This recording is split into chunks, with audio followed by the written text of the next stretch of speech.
जय गुरु जी। मैं डॉक्टर आनंद प्रदीक्षित आपके अपने जीवन प्रबंधन चैनल से आपके समक्ष मुखातिब हूँ। पति पत्नी के संबंधों पर कभी कभी कोई समाचार, कोई लेख दिख जाता है। सामान्यतया तमाम हास्य कविताओं का, व्यंग्यों का विषय पत्नी को बनाया जाता है। सुरेंद्र शर्मा जी घराड़ी पर 4 लाइना सुनाते रहे। पत्नियों पर जोक बहुत सारे हैं। एक संता बनता फोरम है, उस पर पत्नियों के जोक बहुत होते हैं। पत्नियों के जोक पर किताबें भी मिलती हैं। पत्नियों पर मिलती हैं या पति पत्नी पे मिलती हैं, लेकिन पतियों पे कोई नहीं मिलता। क्या इससे ये नहीं लगता कि ये पुरुष प्रधान समाज है? यानी लिखने वाले अधिकतर पुरुष हैं और वो स्त्री को सेकंड ग्रेड पर रखना चाहते हैं, दूसरे स्थान पर रखना चाहते हैं। सिमोन द बोवा ने स्त्री को उपेक्षिता, सेकंड सेक्स कहा, अन्या कहा। प्रभा खेतान ने अपनी पुस्तक में अन्या नाम दिया। राजेंद्र यादव ने औरत के ऊपर बहुत कुछ लिखा। अपने समय में वो विमर्श लिखते रहे, दलित विमर्श, स्त्री विमर्श। मेरे प्रिय लेखक हैं वो। हंस में मेरी भी रचनाएं छप चुकी हैं और पत्र भी छपे हैं। मैं उनकी कभी कभी जम के आलोचना करता था, फिर भी वो छापते थे। ये ईमानदारी संपादकों में नहीं दिखाई देती। एक बार वो महिलाओं को भड़का रहे थे। मैं यही कहता हूँ हमेशा, महिलाओं को भड़का रहे थे पुरुषों के खिलाफ। मैंने कहा, राजेंद्र जी आप भड़काते रहिए, इनके बीच में कभी खाई पैदा नहीं कर पाएंगे, क्योंकि ये सृष्टि का अदम्य आकर्षण है। स्त्री पुरुष से अलग नहीं हो सकती, पुरुष स्त्री से अलग नहीं हो सकता कभी भी। ये सर्वहारा और बुर्जुआ संघर्ष नहीं है। कार्ल मार्क्स की डायलेक्टिक्स कभी नहीं लगेगी। हम ये दो वर्ग कभी भी शोषित और शोषक जैसे नहीं हो पाएंगे। चाहे पुरुष कितना ही सताता रहा हो स्त्री को, लेकिन स्त्री ने पुरुष के विरुद्ध क्रांति नहीं की। हुई हैं इतिहास में क्रांतियाँ, नारी मुक्ति आंदोलन, सब कुछ हुआ, सारी बातें हुई, लेकिन सच बात यह है कि ये आंदोलन वैसे नहीं थे, अगर बारीकी से देखें, जैसे कि अक्टूबर क्रांति, रूसी क्रांति है, चीनी क्रांति है, अमेरिकन क्रांति है, जो भी हैं, ऐसी कोई क्रांतियाँ ये नहीं हैं। क्योंकि जो अदम्य आकर्षण है वो कभी भी इनको अलग नहीं होने देता। जनरली मैं ये मानता हूँ कि ये पुरुष का एक गलत दृष्टिकोण है कि जो स्त्री को उपहास का पात्र मानता है, मजाक बनाता है। अनावश्यक सम्मान भी नहीं, व्यक्ति है, व्यक्ति को सम्मान का कार्य करे तो सम्मान मिलना चाहिए। तो सम्मान देने में कोई चूक भी नहीं होनी चाहिए, कोई संकोच भी नहीं होना चाहिए कि ये तो मेरी बीवी है, इसको क्या सम्मान देना। गलत बात है। सम्मान करिए, सार्वजनिक रूप से सम्मान करिए, प्रशंसा करिए। अगर आप एक समुदाय में हैं तो उस समुदाय में अपनी पत्नी की प्रशंसा करने में क्या बुराई है?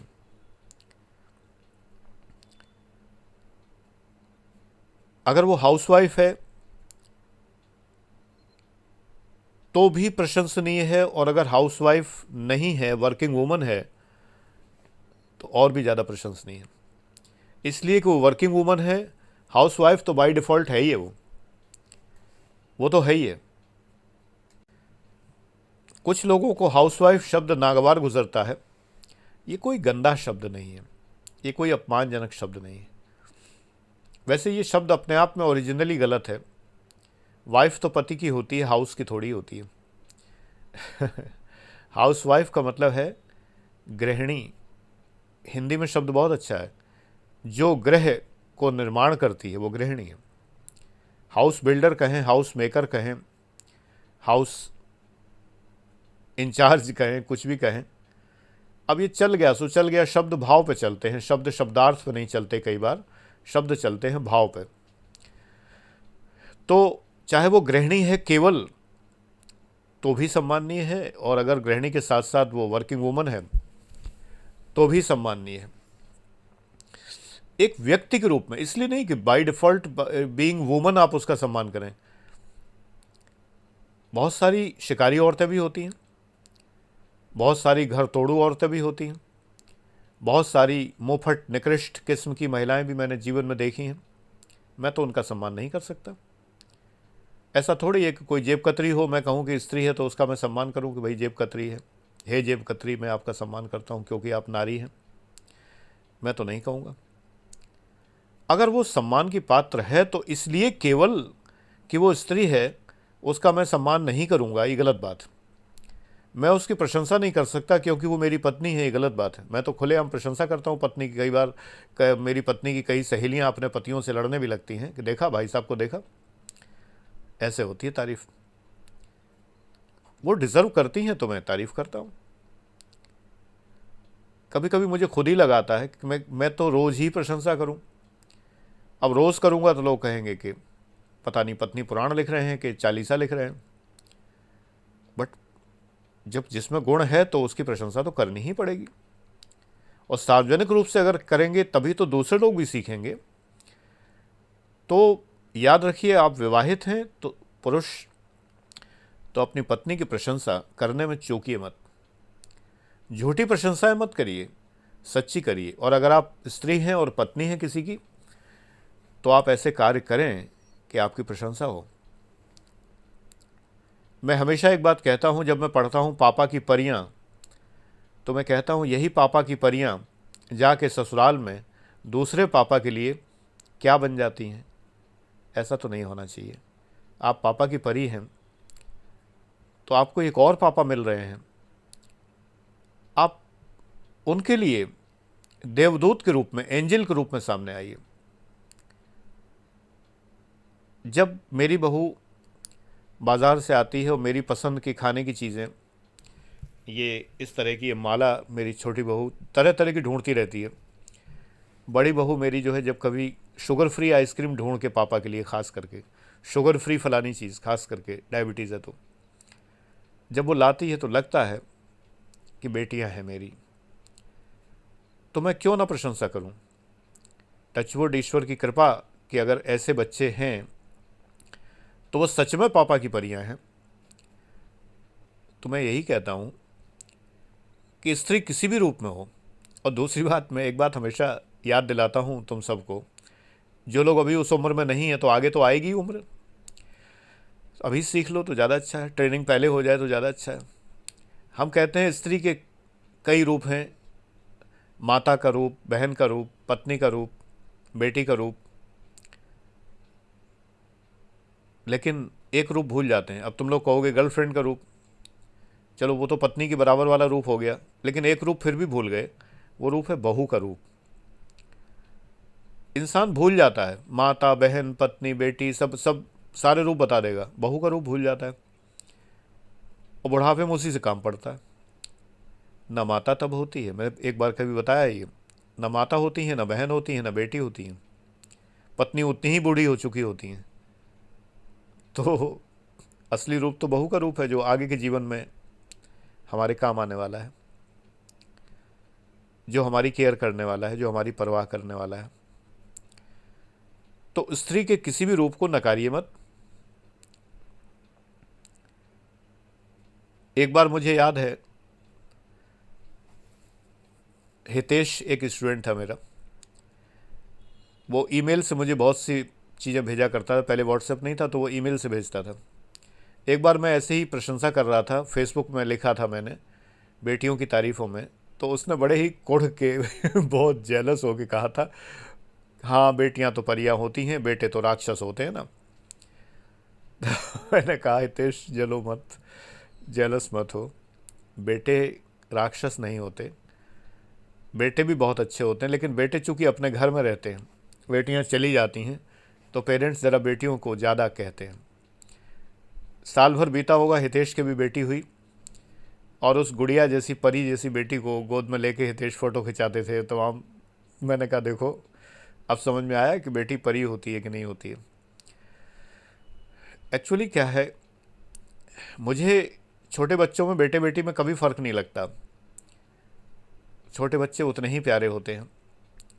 आजकल ये सोचना भी व्यर्थ है कि बेटियां चली जाती हैं, आजकल तो बेटे भी चले जाते हैं, पहले पढ़ने बाहर जाते हैं, फिर नौकरी करने बाहर जाते हैं, वो भी चले जाते हैं, कहाँ कौन रहता है। इसलिए प्यार करने में भी बेटों को भी इग्नोर ना करें।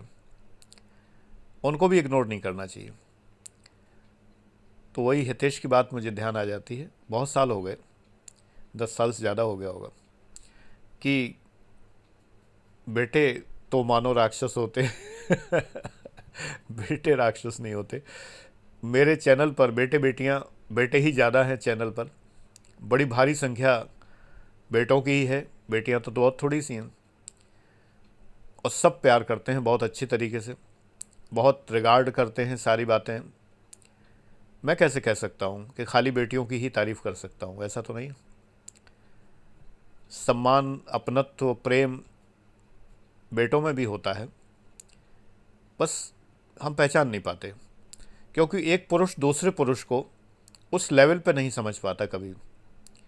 हाँ, एक पुरुष दूसरी स्त्री को, चाहे वो किसी उम्र में हो, बेटी के लेवल पर हो, बहन के लेवल पर हो, जिस लेवल पर हो, उसको एक अलग तरीके से समझता है, रिकॉग्नाइज जल्दी करता है। और एक पुरुष दूसरे पुरुष को रिकॉग्नाइज जल्दी नहीं करता। और साइकोलॉजिकली मैं बताऊं कि पिता और पुत्र में एक वैर भाव होता है, माता और पुत्री में एक वैर भाव होता है। पिता और पुत्र में वैर भाव होता है, पुत्र भी पुरुष है और पिता भी पुरुष है। पुरुष पुरुष को नहीं पसंद कर पाता। ऐसे ही स्त्री, तुलसीदास जी ने लिखा है, नारी न मोहे नारी के रूपा। स्त्री स्त्री को नहीं पसंद करती, तो माता कई बार पुत्री को नहीं पसंद कर पाती। ये तो प्रकृति के नियम है, एक्सेप्शंस अपार्ट, एक्सेप्शंस तो होते ही हैं। तो पति पत्नी के रिश्ते में मैंने पिछले भी कई वीडियो बनाए हैं, सम्मान के ऊपर भी बहुत कुछ कहा है। अब यहाँ पर एक रिलेशन, सेक्सुअल रिलेशन है पति पत्नी का, इसके ऊपर मैंने कल ओशो का एक बड़ा लेख पढ़ा था, मेरे माइंड में आया, मैं एपीएलएम पर बताऊंगा। यौन संतुष्टि के ऊपर बताया गया था कि स्त्री यौन संतुष्ट नहीं हो पाती। किसी अध्ययन में ये पाया गया कि 80% से ज़्यादा विमेन, 90% विमेन, उनको पूरा यौन संतोष नहीं मिल पाता है पुरुष से, और पुरुष जो है वो जल्दी संतुष्ट हो जाता है और वो स्त्री की परवाह नहीं करता। एग्जैक्टली, बिल्कुल ठीक बात है ये। कामशास्त्र भी एक पूरा विज्ञान है, और कम से कम मैंने केमिकली इसको पढ़ा है, केमिस्ट्री के लिहाज से, हार्मोनल लिहाज से मैंने इसको अध्ययन किया है। वास्तविकता यही है, स्त्री के चिड़चिड़ेपन, उसके प्रेम चाहने की इच्छा, केयर चाहने की इच्छा, अटेंशन चाहने की इच्छा, सम्मान चाहने की इच्छा, सब कुछ उसके हार्मोन से जुड़ा हुआ है। एस्ट्रोजन, प्रोजेस्टेरोन और ऑक्सीटोसिन, इसके अतिरिक्त एलएच वगैरह जितने हार्मोन्स हैं, उनसे ये सब भावनाएं जुड़ी हुई हैं, मासिक चक्र से जुड़ी हुई हैं। और इसके ऊपर, सबसे ऊपर आ गया ऑर्गेज्म, यानी यौन संतुष्टि। उसकी यौन संतुष्टि जल्दी नहीं होती है, उसका स्खलन देर से होता है, और पुरुष का जल्दी। अधिकांश पुरुषों के लिए उस लेख में, एक ऑथेंटिक लेख था कोई, उसमें पुरुषों के आंकड़े दिए हुए थे कि उनका बहुत जल्दी स्खलन होता है। लोग इसके लिए तमाम सारी दवाइयाँ लेते हैं, ये सब मूर्खतापूर्ण है, टोटल कुछ भी दवाइयाँ नहीं, ये मानसिकता है। जब हम काम क्रीड़ा को, सेक्स को पूरी तरह मन से एंजॉय करते हैं और मन से पसंद करते हैं, और जब मन से पसंद करते हैं तो हम चाहे जितनी देर हो सकता है उस क्रिया को कंटिन्यू कर सकते हैं।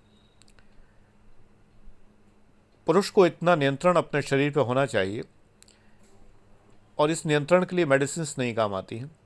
ये नियंत्रण केवल एक ही बात का होता है, वो ये होता है कि वो चरम सीमा पर अभी न पहुँचे। एक्चुअली मैंने एक सिद्धांत अपनाया, जैसे मैं ध्यान के लिए, अब कहाँ काम क्रीड़ा, इसके बाद मैं ध्यान पे आ जा रहा हूँ, तो विषय तो मेरे बदलते रहते हैं बोलते समय, जो जो मस्तिष्क में आता है। एक्चुअली काम को भी परमानंद कहा गया है, ब्रह्मानंद कहा गया है। काम क्रीड़ा को, सेक्स को, यौन संबंध को भी ब्रह्मानंद कहा गया, ब्रह्मानंद सहोदर, यानी उसका भाई, ये कहा गया। इसलिए मैं योग पे बता रहा हूँ। जब मेरा ध्यान लगने लगता है बहुत अच्छे से, कल ही है बड़ा अच्छा सा ध्यान लग रहा था, तो मैं एक्चुअली, ध्यान में और नींद में फ़र्क है। नींद हम चाहें तो नहीं खोल सकते, नींद आ गई तो आ गई, सो गए तो सो गए।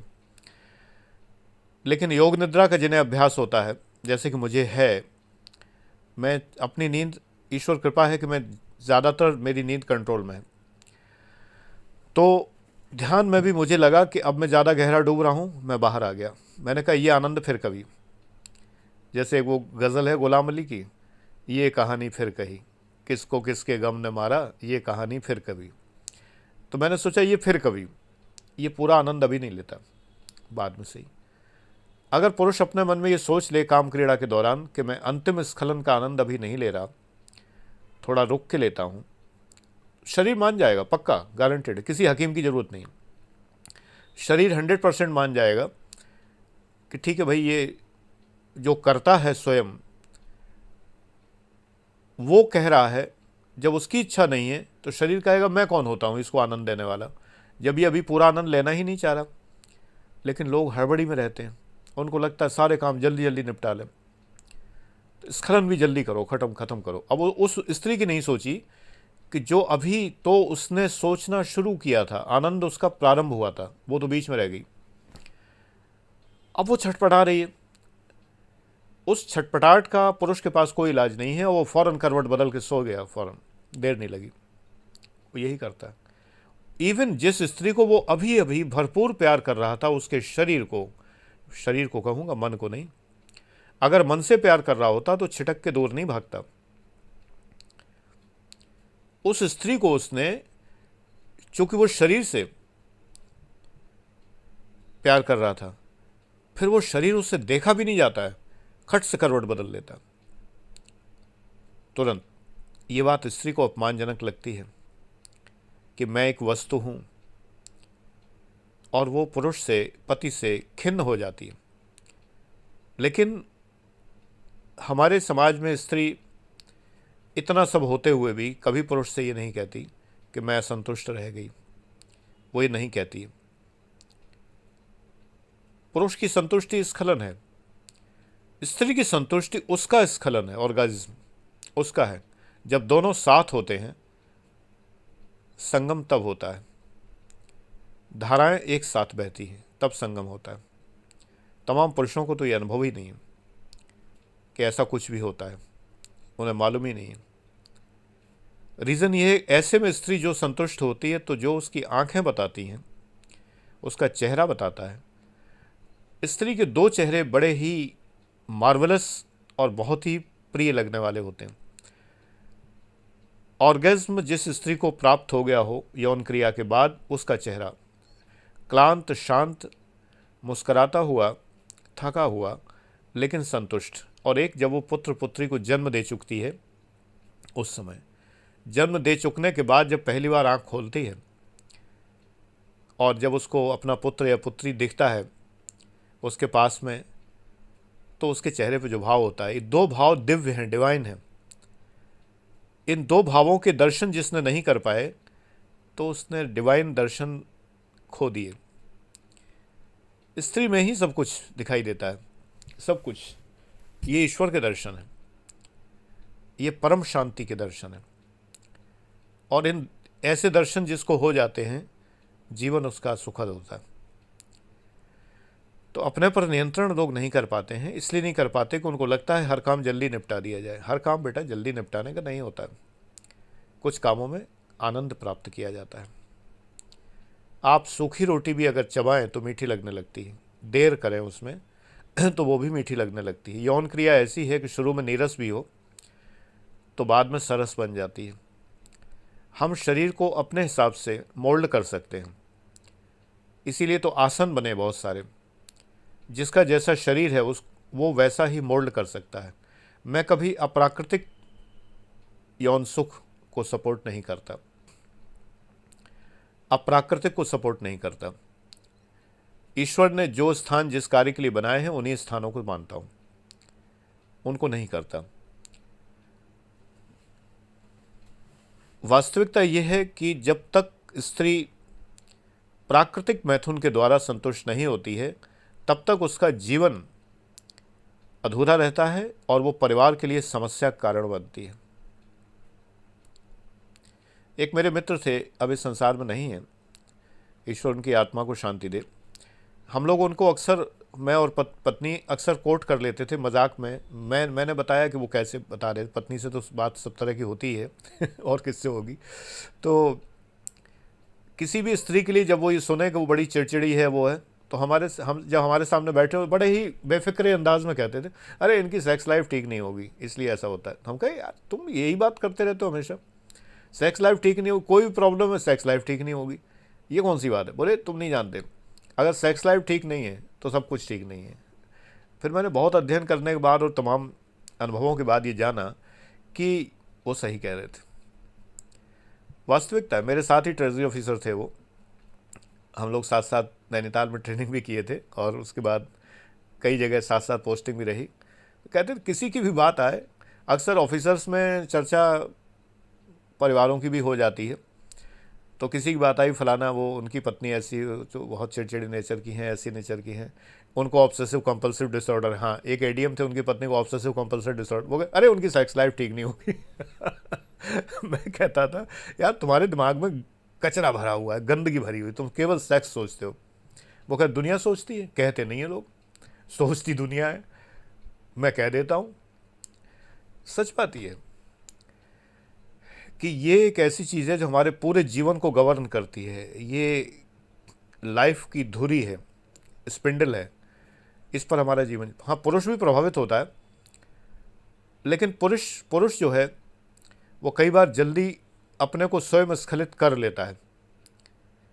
मैंने ऐसे पुरुषों के एग्जाम्पल पढ़े हैं कि जो यौन क्रिया करने के बाद संतुष्ट नहीं होते हैं, फिर वो हस्तमैथुन करते हैं, तब वो संतुष्ट हो पाते हैं। लेकिन स्त्री संकोच में वो भी नहीं कर पाती, पुरुष के सामने, पति के सामने वो भी नहीं कर पाती, लेकिन पति पत्नी के सामने, ऐसे में पत्नी को कुछ अच्छा नहीं लगता है अगर पुरुष इस तरह आर्टिफिशियल तरीके से अगर अपनी क्षुधा शांत कर रहा है। तो ये मैंने तुम्हें वो चीज़ बताई। मैंने कल ओशो के लेख में एक जगह पढ़ा, उन्होंने कुछ आंकड़े दिए हुए थे स्त्री के मनोविज्ञान पर और तमाम बातों पर।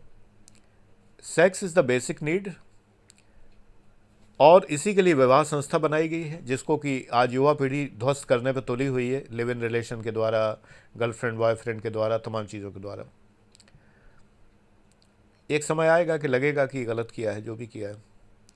विवाह संस्था इसीलिए बनाई गई जिससे विवाह करने पर हम निश्चिंत होकर अपने पार्टनर के साथ में इन्वॉल्व हो सकते हैं, और जिसके ऊपर कोई आक्षेप नहीं, कोई कुछ नहीं। कुंठा कहाँ पैदा होती है सेक्स में? इसलिए कुंठा पैदा होती है कि जगह नहीं मिल रही है। अगर मैरिड नहीं है तो प्लेस नहीं है, प्रॉपर प्लेस नहीं है, प्रॉपर टाइम नहीं है, चोरी छुपे है, होटल रेस्ट वगैरह हैं और तमाम सारी चीज़ें हैं, वहाँ पर भी भय है, कभी पुलिस रेड का भय है, कभी किसी का भय है। पति पत्नी है तो कोई भय नहीं है। कुंठा में किया गया सेक्स हमेशा गलत परिणाम देता है, चिड़चिड़ा बनाता है, तनावपूर्ण बनाता है लाइफ को, तमाम बातें। हो सके तो इन चीज़ों को अवॉइड करना चाहिए। कोशिश करना चाहिए कि विवाहित पार्टनर से चीटिंग ना की जाए। आज के ज़माने में ये कहना व्यर्थ है, लोग पहले चीटिंग करते हैं, बाद में भी करते हैं। पहले करके चलते हैं कि चीटिंग तो हो ही रही है, शादी बाद में होगी तब देखा जाएगा। वो भी चीटिंग करके आया हुआ होता है, वो भी चीटिंग करके आई हुई होती है, और आगे फिर वे लोग, उनकी आदत पड़ जाती है मल्टीपल स्वाद चखने की, तो फिर वो मल्टीपल सेक्स करते रहते हैं। इनका परिणाम मैं पिछली वीडियोज़ में बता चुका हूँ कि आगे आने वाले समाज में संतानों से बड़े ही अपमान झेलने वाले हैं नई पीढ़ी के लोग। संतानों से बड़ी इंसल्ट मिलने वाली है, बहुत ज़्यादा, बहुत पछताना पड़ेगा। एनीवे, आज मेरा मन किया कि मैं इस विषय पे कुछ बताऊं, तो आज ये सही, बाकी कहानी फिर सही। Thank you very much and God bless you.